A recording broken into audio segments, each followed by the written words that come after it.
If your power goes out, remain calm.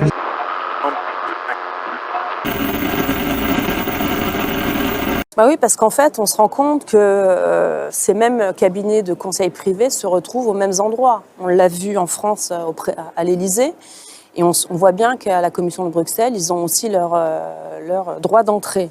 Donc ce qui est choquant, c'est que, et on l'a vu en France, c'est que la plupart des travaux de McKinsey ont du mal à être matérialisés. On l'a vu avec un rapport pour l'éducation nationale, 500 000 euros, c'était quelques PowerPoint, enfin... Et on a un peu la même chose au niveau de la Commission de Bruxelles. C'est-à-dire qu'effectivement, quand j'ai démontré le rapport à 1 million d'euros, où on l'a bien vu, il y a 32 pages, mais au final, où il y a des vrais écrits, où il y a peut-être de la production intellectuelle, ça ne tient que sur 25 pages, on se dit qu'à un moment donné, ça pose question, parce que c'est encore une fois l'argent des contribuables. Et donc ça pose question sur l'utilité aussi, cette connivence entre ces cabinets privés de conseil et des institutions publiques. Et est-ce qu'après, il y a un vrai travail derrière? Donc, conflit d'intérêts qui ont fait travailler. Et donc on a vu ce premier rapport. Et puis, quand on cherche, on trouve. Et on a vu encore plus récemment, la semaine dernière, on a trouvé un autre rapport de 1 million d'euros. Là, on est passé à 2,7 millions. Un autre rapport, là aussi, on a du mal à comprendre le titre. Attendez, donc une étude, voilà.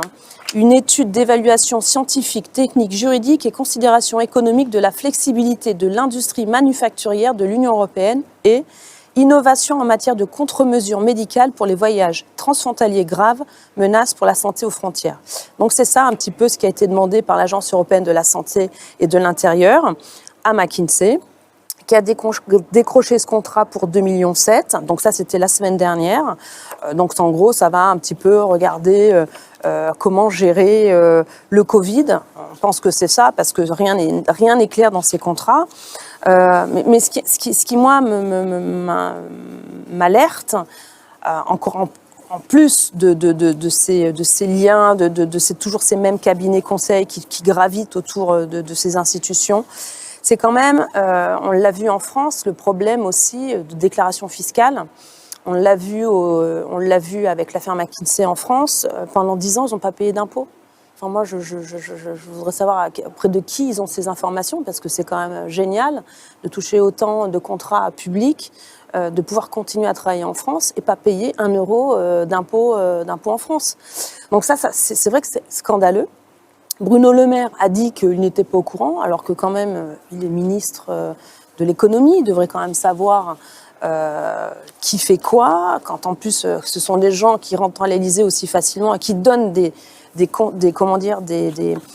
conseils, qui donnent sans doute des démarches à suivre à des fonctionnaires.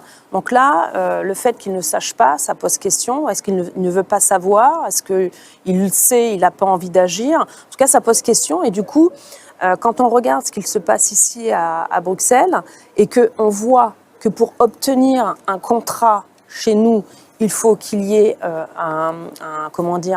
tout un cadre à respecter, notamment, on le voit, il y a des listes noires sur des entreprises de conseil qui ne rempliraient pas des conditions, notamment de déclaration fiscale. Je vois qu'il y a KPMG qui a été blacklisté, donc il y en a quelques-uns, il y en a une dizaine. Donc la question, c'est de savoir si McKinsey en Belgique paye ses impôts. En tout cas, en France, il ne les paye pas.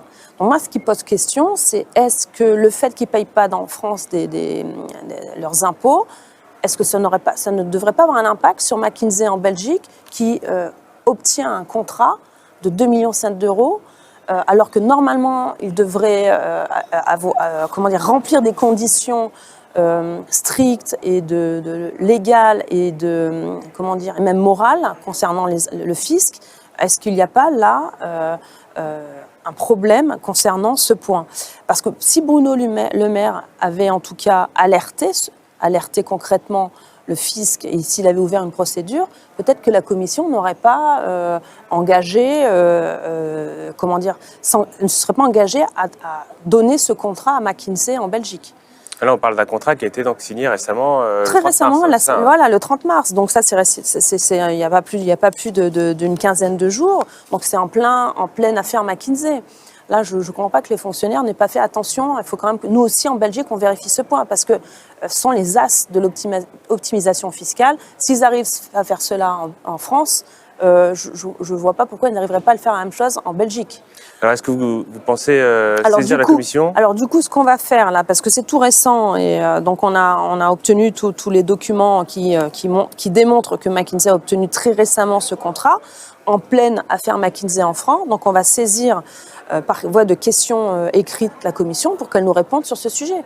Est-ce qu'elle a eu connaissance, en tout cas si elle n'a pas eu connaissance, est-ce qu'elle va contrôler, enquêter sur le fait que McKinsey en Belgique paye ses impôts? Parce que si elle ne le fait pas, elle ne peut pas remplir ses conditions pour obtenir un contrat ici de marché public au sein de l'Union, au sein de la Commission européenne.